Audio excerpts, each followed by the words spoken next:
sampai pada acara inti pada pertemuan kita pada siang hari ini, yaitu Mau'izah Hasanah yang akan disampaikan oleh Bapak Pengantin Haji MM dari SMA Taruna Majulah. Pada beliau waktu dan sepenuhnya. Bismillahirrahmanirrahim. Assalamualaikum warahmatullahi wabarakatuh. Alhamdulillahilladzi hadana lil Islam. Nahmaduhu wa nasta'inuhu wa nastaghfiruh wa na'udzu billahi min syururi anfusina wa min sayyiati a'malina may yahdihillahu fala mudhillalah wa may yudlil fala hadiyalah. Asyhadu an la ilaha illallah wahdahu la syarikalah wa asyhadu anna Muhammadan abduhu wa rasuluh.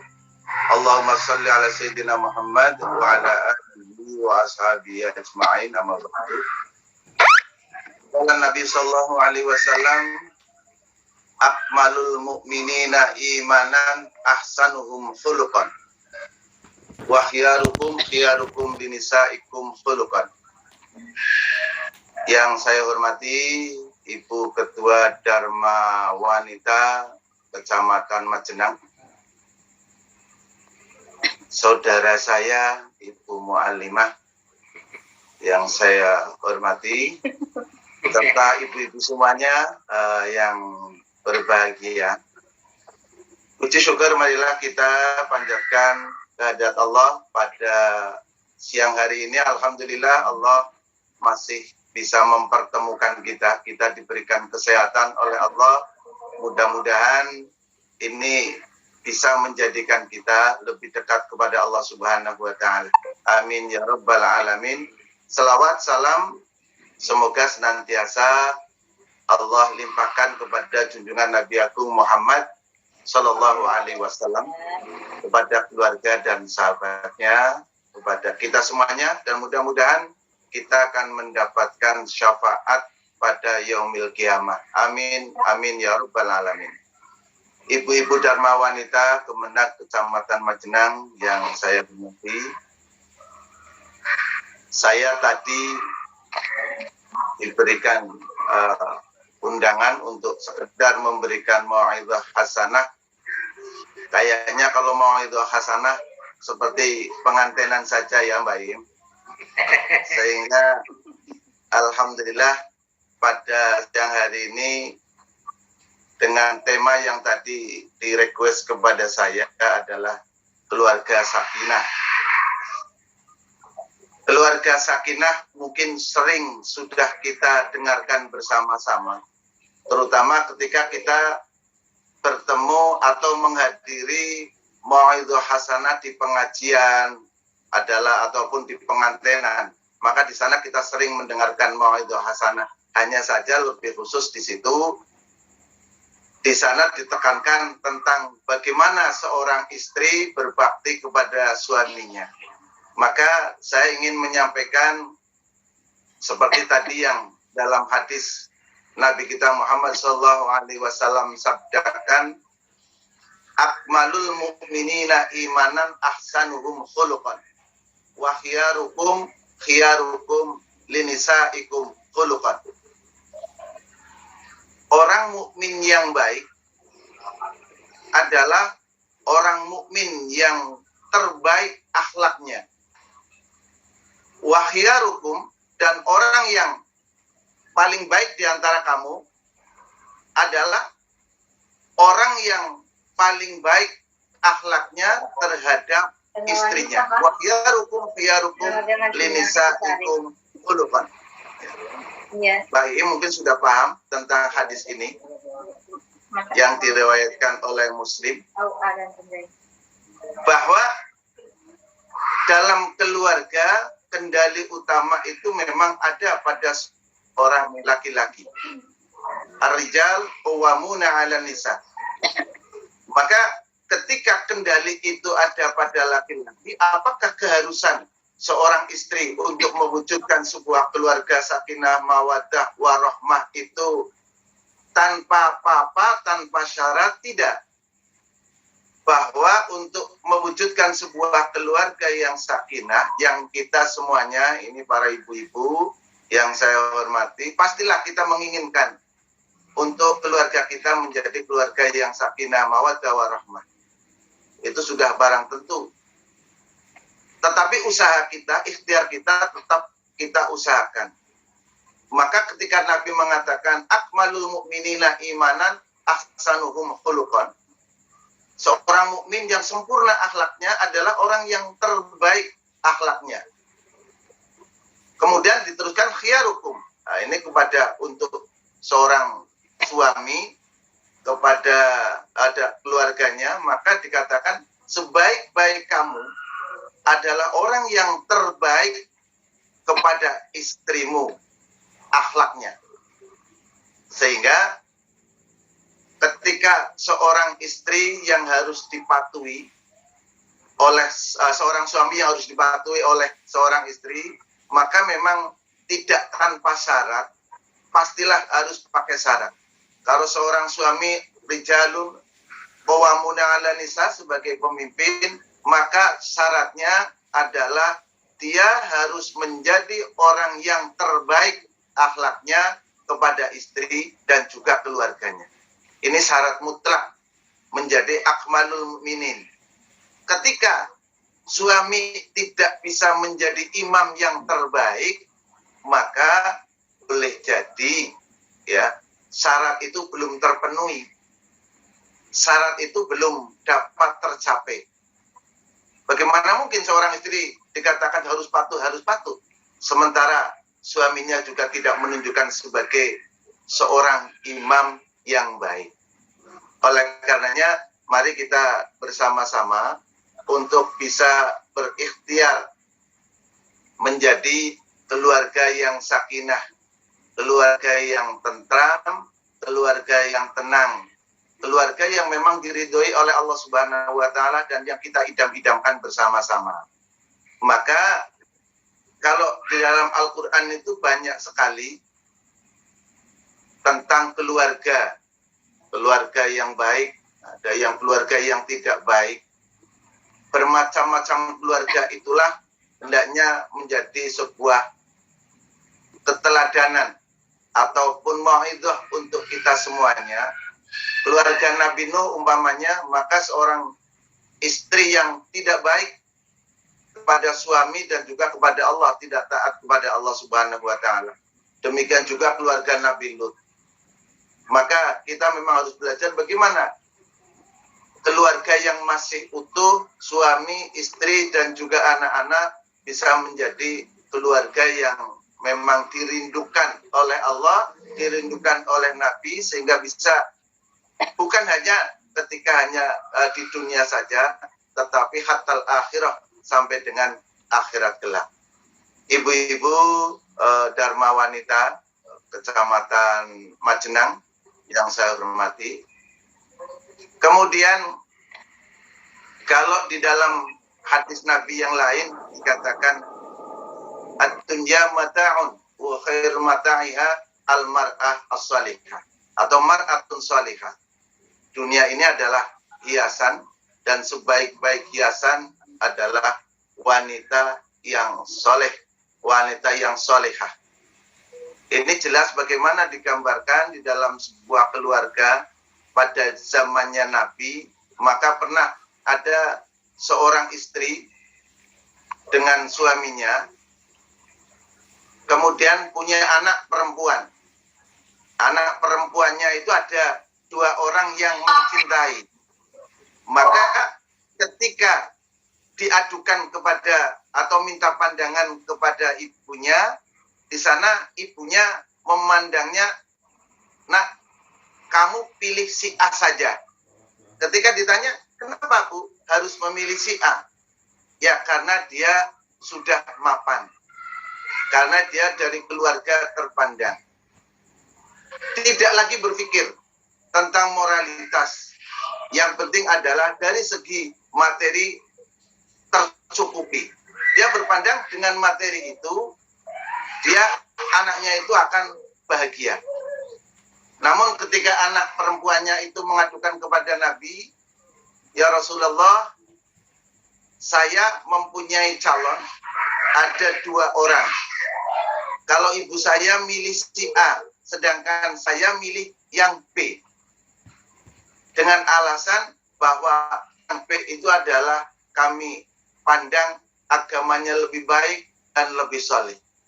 Ternyata kata Nabi, itu pilihan yang terbaik.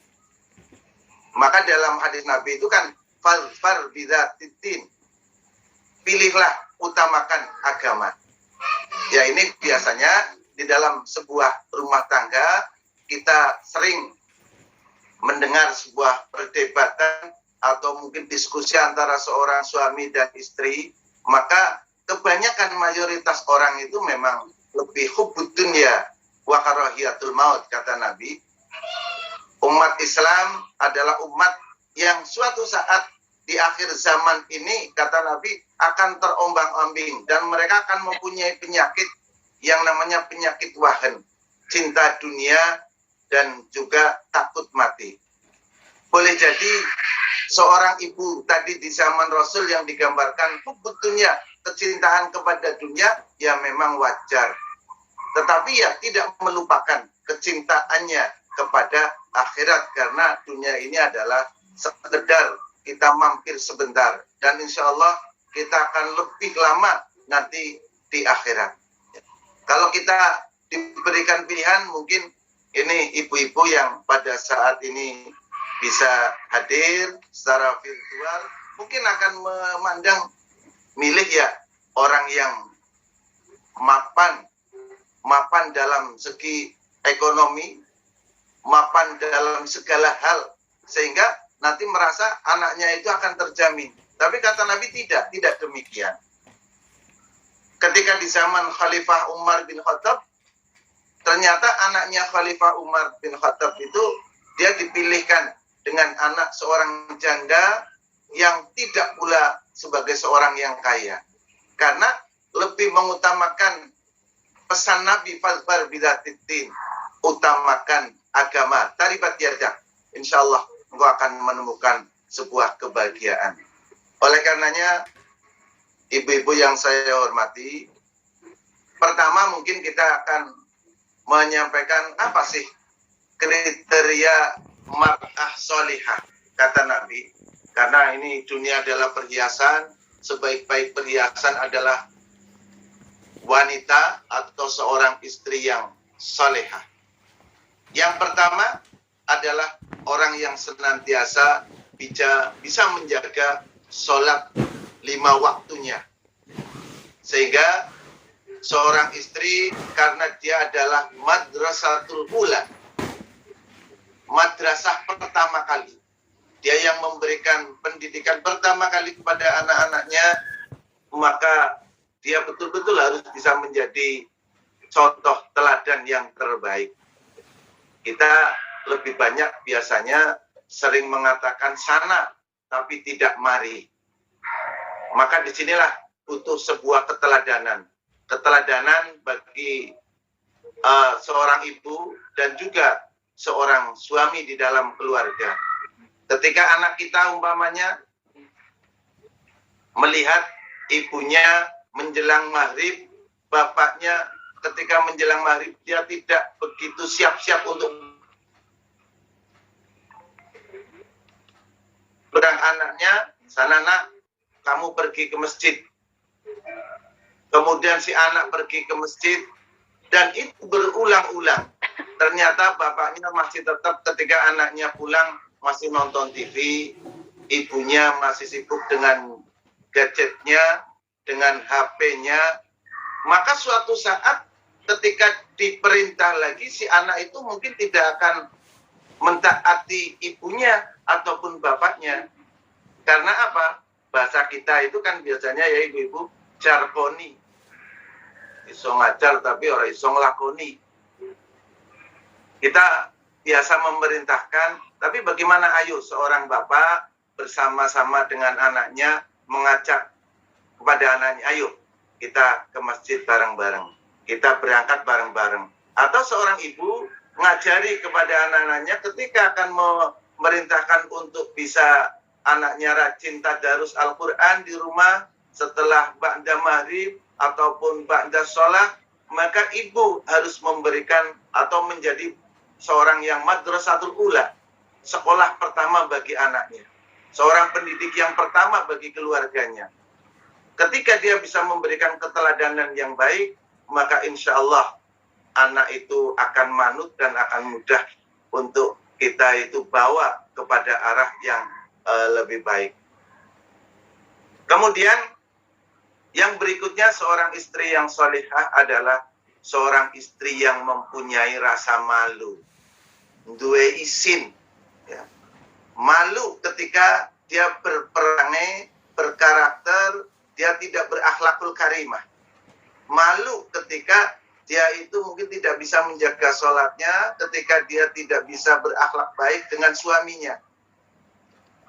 Maka ketika ada seorang wanita saja yang berbuat akhlak yang tidak baik, semua orang atau hampir semuanya itu bisa menimbulkan kerusakan yang parah.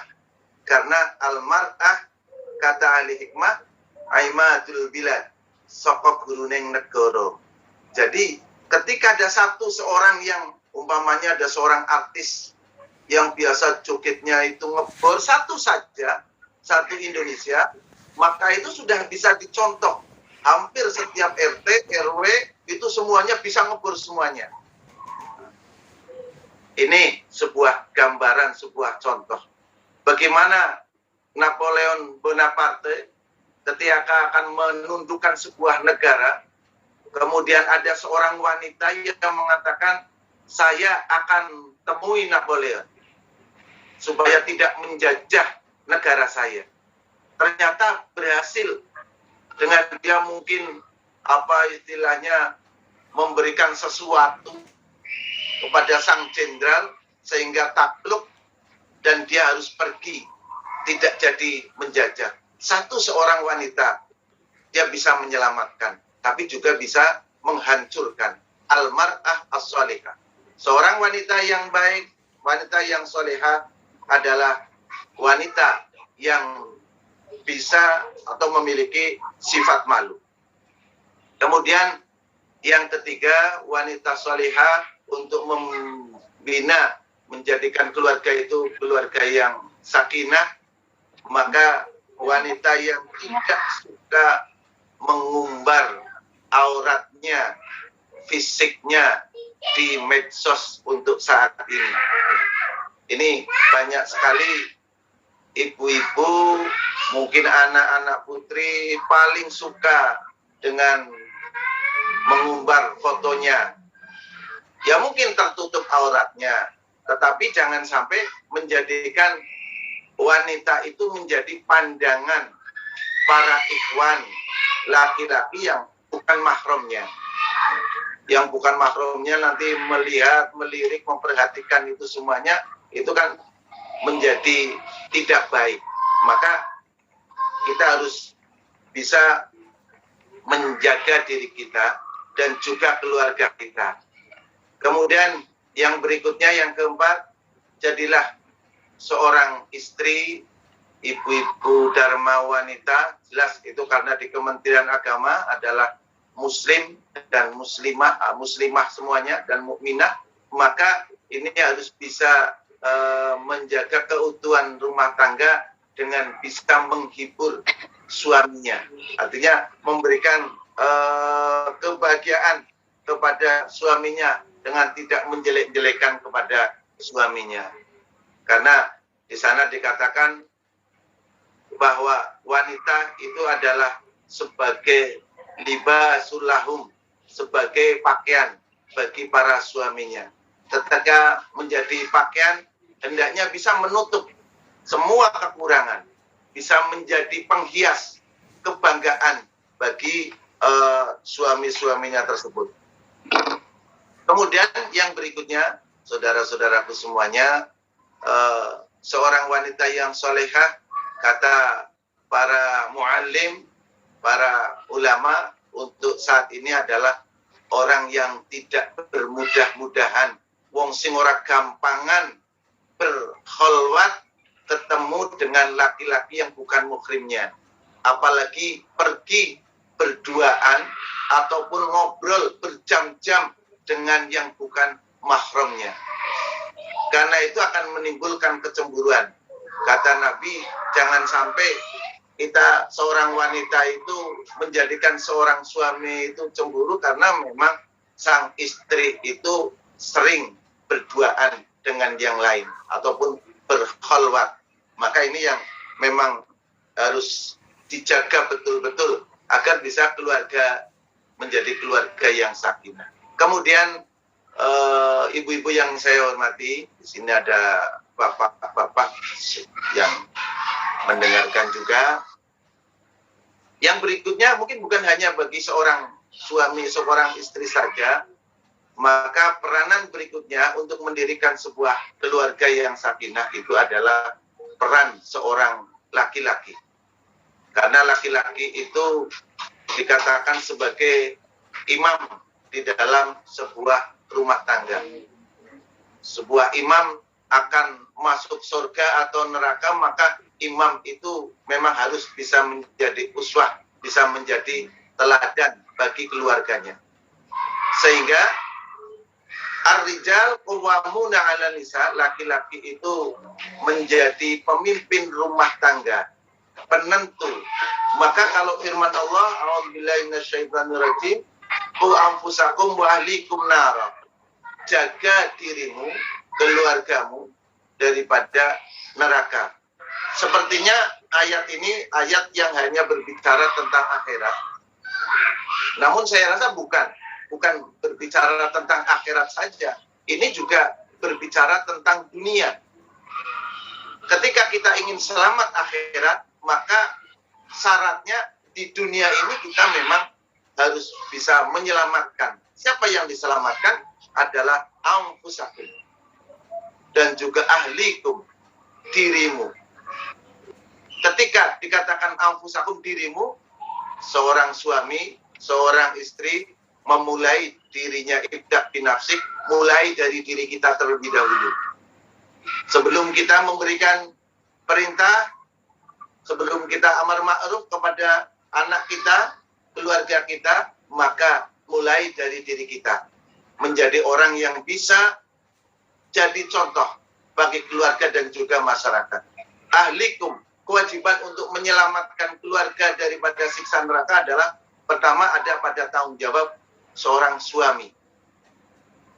Kemudian karena ini adalah pengendali utama di dalam sebuah rumah tangga, maka kalau suaminya baik, insya Allah keluarganya baik juga. Tapi kalau suaminya jelek, maka akan membawa dampak yang tidak baik. Dan diharapkan istri juga tidak ikut-ikutan untuk tidak baik. Makanya di dalam memilih seorang suami ataupun pasangan hidup itu, kata Nabi itu kan memang harus dicari. Bukan hanya perempuan saja, tetapi juga laki-laki harus juga dilihat nasabnya, dilihat juga agamanya. Kenapa Nabi SAW dia menikah dengan Khadijah Al-Kubra? Khadijah itu yang melamar Nabi, ya karena Nabi itu terkenal dengan akhlaknya. Nabi terkenal dengan al-aminya. Khadijah tidak memilih apa-apa, bukan melihat dunianya, tetapi karena al-aminya, sifat yang terpuji dan dapat dipercaya itulah sehingga Khadijah itu memang tertarik. Demikian juga kepada kita semuanya, terutama ini ibu-ibu yang mayoritas hadir mendengarkan mau'izah pada siang hari ini, maka kita memang harus bisa mengingatkan, menegur tawasaw bil haq kepada suami ataupun pasangan kita. Ketika suami atau pasangan kita memang tidak sejalan, tidak sesuai dengan ajaran agama. Ini sebuah kewajiban ketika kita itu ingin bersama-sama, bukan hanya di dunia, hatal akhirah, kekeluargaan kita itu memang sampai akhirat. Sekalipun kalau umpamanya lana a'maluna walakum a'malukum, Suami ya amalnya suami sendiri, kita juga amalnya sendiri. Tetapi kita toh tidak ingin kekeluargaan kita, anak-anak kita itu tertinggal.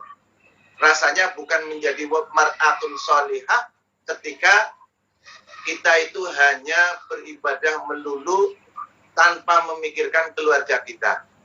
Ya kataku anfusakum itu kan mukhatabnya ditujukan kepada orang, kepada kamu sekalian, baik laki-laki maupun perempuan.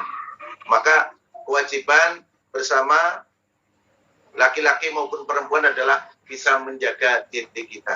Sekalipun diri kita itu memang masih kurang baik, maka berusaha untuk bisa menjadi orang yang baik. Kemudian ibu-ibu dan bapak-bapak yang hadir, yang menyaksikan acara mau'izah ini, bahwa pesan untuk keluarga kita agar bisa menjadi keluarga sakinah, maka kunci pokoknya adalah pertama harus ada pada seorang suami. Seorang suami yang bisa berpegang teguh, suami yang bisa menjadi panutan bagi keluarganya. Suami yang baik adalah suami yang sesuai dengan syariat. Istri yang baik juga demikian. Istri yang berani mengingatkan kepada suaminya ketika sudah keluar atau tidak sejalan dengan Quran dan juga hadis Nabi. Nabi dalam keluarga itu memang luar biasa. Nabi cukup jadi panutan bagi kita. Maka Allah Subhanahu wa Ta'ala itu memang menjadikan Nabi sebagai uswah hasanah, contoh yang teladan bagi kita, dan itu berlaku untuk selamanya. Maka ketika Nabi ataupun Aisyah ditanya tentang bagaimana sih akhlak Nabi, maka dia akan menjawab, wa kana khuluquhul Qur'an. Akhlak Nabi adalah Al-Quran. Akhlak Nabi adalah firman Allah.